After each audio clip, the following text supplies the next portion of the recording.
Добар ден, студио. Денеска разговараме со Драган Ристов, единствениот македонец, поточно гевгеличанец, кој успеа по четврти пат да го развиори знамето низ улиците на Најмеген, Холандија, односно да учествува и да го заврши најголемиот марш во светот. Фијердах се и при тоа да се закети со медал кој што го добиваат сите оние учесници кои што ќе го завршат маршот. Драган, добар ден. Најпрво да ги запознаеме гледачите со историјата на овој марш, кој го организира и што всушност представува. Значи, овој марш најпрво почнува да се организира во 1909 година, во кој што учествуваат само војници, и овој марш бил најпрво војнички марш, се додека почнале да учествуваат цивили. Значи, ова година се прослави 100 годишнината од овој марш. Има, значи, прекини само за време на двете светски војни и има за цел да промовира здрави и спорт меѓу учесниците. Овој марш го организира посебна организација, во која што како главни помошници на оваа организација се Министерството за одбрана на Холандија, Кралската организација за пешачење на Холандија и општина Најмеген, каде што се организира самиот марш. Ти си единствениот македонец кој што земал учество до сега. Од каде дозна за овој марш? Зошто учествуваш и кој е твојот мотив?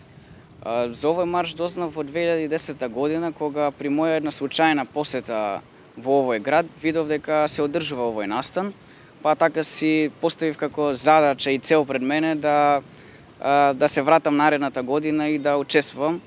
Така да во 2011 година имав среќа и бев избран да учествувам на овој марш, кај што пешачев по 50 км 4 дена и пешачев 3 години поред.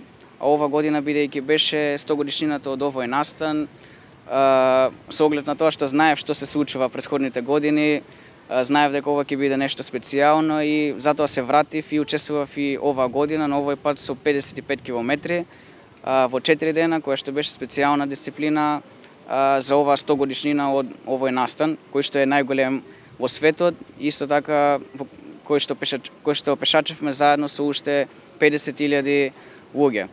Мотивот е прилично едноставен, бидејќи овде може, значи, да учествува секој оној кој што значи, не се потребни некои посебни вешти. Значи, овде е потребно само тренирање, да кажам 40% и 60% е да бидеш спремен ментално, бидејќи сепак овие се 50 или 55 км на ден, кои што треба да ги поминеш во рок од 13 часа, така да чисто ова е добро за самата издржливост на човекот да види до каде може да издржи. Од која возраст имаше?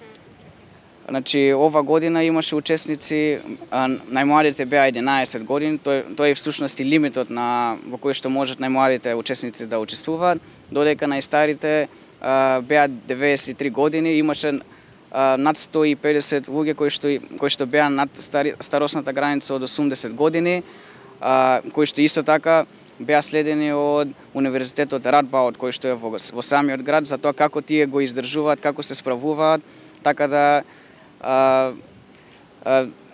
при овој настан, значи, се добива и до научни сознанија за издржливоста на човекот во постари години.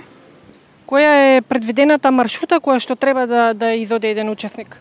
Значи, на овој марш не се, кога ќе започнеш во едно место, кога ќе ги изодиш соодветните километри, не застануваш за да продолжиш наредниот ден. Туку, значи, почнуваш од едно место кое што е старт, исто така и завршуваш на истото тоа место кое што е и финиш. Во зависност од рутата, значи од колку километри ќе треба да изодиш, овде има 4 дисциплини. Тие дисциплини се 30, 40, 50 и 55 километри.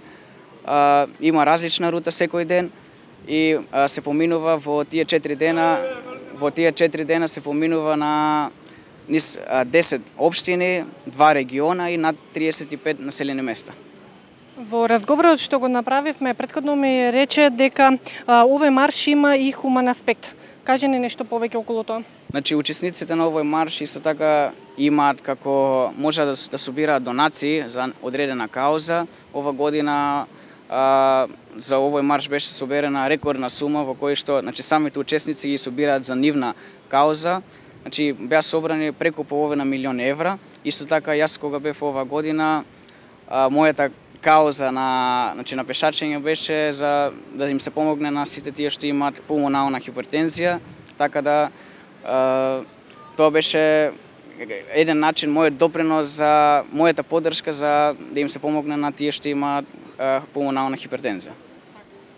И за крај, кажи ми, дали наредната година би учествувал, што би им препорачал на младите, како би ги поттикнал и како може да се пријават на овој марш?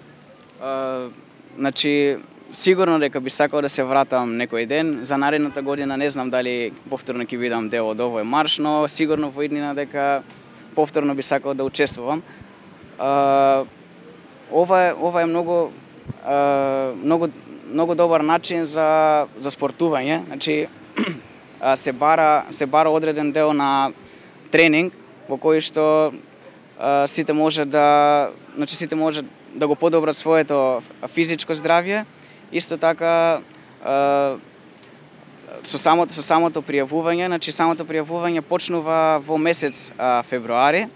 Најпрво имаат предност сите оние кои што се биле веќе учесници од овој марш. Од месец март се започнува со пријавувањето за сите оние кои што учествуваат прв пат. Главниот мотив за овој марш е дека сите учесници кои што ќе го завршат овој марш добиваат кралски одобрен медал. Значи за прв пат се добива овој медал, кој што некои војници може да го носат заедно со другите медали кои што ги добиваат, и овој официјален медал кој што е одобрен од Кралството на Холандија, а за секој нареден пат се добива соодветен нареден медал. Ова медал е за втор пат, овој што е како беч, ова е во зависност колку пати си учествувал. Така да колку повеќе пати учествуваш, толку повеќе има шанси да добиеш друг медал. Со оглед на тоа дека ова беше 100 годишнина од овој медал, до сега во историјата на овој марш учествувале преку 1,5 милион различни луѓе кои што се биле дел од него и од преку 150 држави од целиот свет. Исто така ова е одличен начин за промоција на својата држава, бидејќи пешачиш околу 200 километри, се запознава со различни луѓе, да, се дружиш едноставно додека пешачиш и не, овде нема надпреварувачки карактер, сите се дружат заедно, сите гледаат да си помогнат еден на друг, сите се победници, сите оние што ќе го завршат овој марш се победници. Драган, ти посакувам успех на секоја поле и понатаму во животот ти. Благодарам на одвоеното време и на разговорот. Благодарам за поканата, за овој интервју, за вестите на телеканал Ајде. Студио?